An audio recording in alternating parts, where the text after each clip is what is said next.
இதுக்கு தேவையான பொருட்கள் நம்ம பார்த்துக்கலாம். நான் ஒரு மீடியம் சைஸ் வெங்காயம் பொடி பொடியாக கட் பண்ணி வச்சுக்கிறேன். ஸ்வீட்கான இந்த மாதிரி உடையிற அளவுக்கு நசுக்கி வச்சிருக்கிறேன். குடமிளகாவை நைஸாக கட் பண்ணி வச்சிருக்கிறேன். அதுமாதிரி கேரட்டையும் கட் பண்ணி வச்சுக்கிறேன். குடமிளகாவும் கேரட்டும் ஒரே அளவு எடுத்துக்கோங்க. கோஸை நைஸாக கட் பண்ணி வச்சுக்கிறேன். அதே மாதிரி உருளைக்கிழங்கு கோஸ் வந்து ஒரு கப்புனா உருளைக்கிழங்கு 3/4 கப்பு, கேரட்டும் குடமிளகாவும் 1/4 கப் எடுத்துக்கோங்க. மல்லியும் கருவேப்பிலையும் பொடி பொடியாக கட் பண்ணி வச்சுக்கிறேன். பச்சை மிளகாவை பொடி பொடியாக கட் பண்ணி வச்சுக்கிறேன். இது காரம் இல்லாத பச்சை மிளகா நான் 2 எடுத்துக்கிறேன். 1 கப்பு கடலை மாவு எடுத்துக்கிறேன். 1/4 கப்பு அரிசி மாவு, ஒரு 2 ஸ்பூன் கார்ன்ஃப்ளவர் மாவு எடுத்துக்கிறேன். 1/2 ஸ்பூன் பட்டை மிளகாத்தூள் எடுத்துக்கிறேன். ஒரு 1/4 ஸ்பூன் மிளகுத்தூள், 1/4 ஸ்பூன் மஞ்சத்தூள் எடுத்துக்கிறேன். உப்பு தேவைக்கு எடுத்துக்கங்க. எண்ணெய் பொரிக்க தேவைக்கு எடுத்துங்க. வாங்க எப்படி செய்யலாம்னு பார்த்துக்கலாம். ஒரு பாத்திரத்தில் வெங்காயம், ஸ்வீட் கார்ன் எல்லா காயும் சேர்த்துக்குங்க. குடமிளகா, கேரட்டு, பச்சை மிளகாய், கோஸு, உருளைக்கிழங்கு, கருவேப்பிலை, மல்லி. ஃபஸ்ட்டு காயை நல்லா மிக்ஸ் பண்ணிக்கோங்க.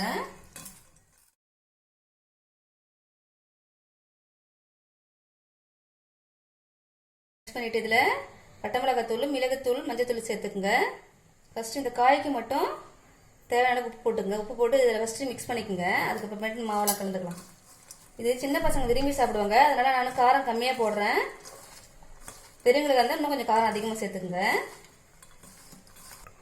இதில் நான் ஃபஸ்ட்டு 6 ஸ்பூன் கடலை மாவு போடுறேன். பத்தாட்டை அப்புறமேட்டு பார்த்துன்னு போட்டுக்கலாம்.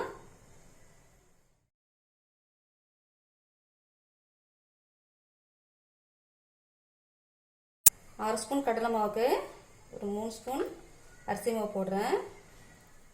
கார்ன்ஃப்ளவர் மாவு ஒரு 1.5 ஸ்பூன் போட்டுக்குங்க. இப்போ இந்த மாவுக்கு தேவையான உப்பு போட்டுக்குங்க. போட்டு தண்ணி ஊற்றிக்குங்க. தண்ணி ஊற்றி நல்லா மிக்ஸ் பண்ணிக்கோங்க. காயெல்லாம் நல்லா மிக்ஸ் ஆகிற மாதிரி.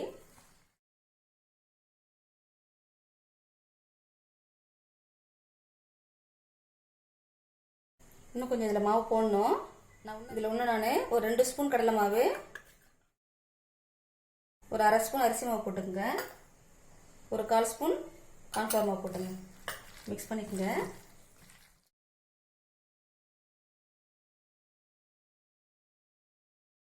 பாருங்க ரெடி ஆகிடுது. உப்பு காரம் டெஸ்ட் பண்ணிக்கோங்க. இதை நம்ம இப்போ பொரிச்சு எடுத்துக்கலாம்.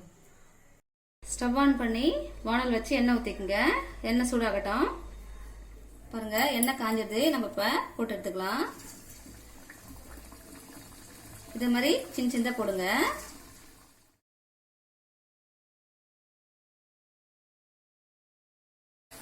இப்போ திருப்பி போட்டுக்கலாம்.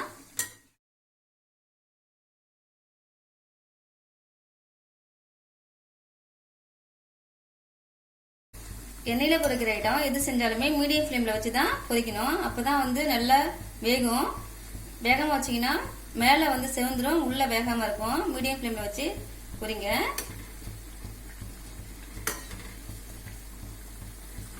இப்போ பாருங்க பொன்னிறமாக செவந்துடுது. இந்த ஸ்டேஜில் நம்ம எடுத்துடலாம். எடுக்கிறப்ப சிம்மில் வச்சுட்டு எடுங்க.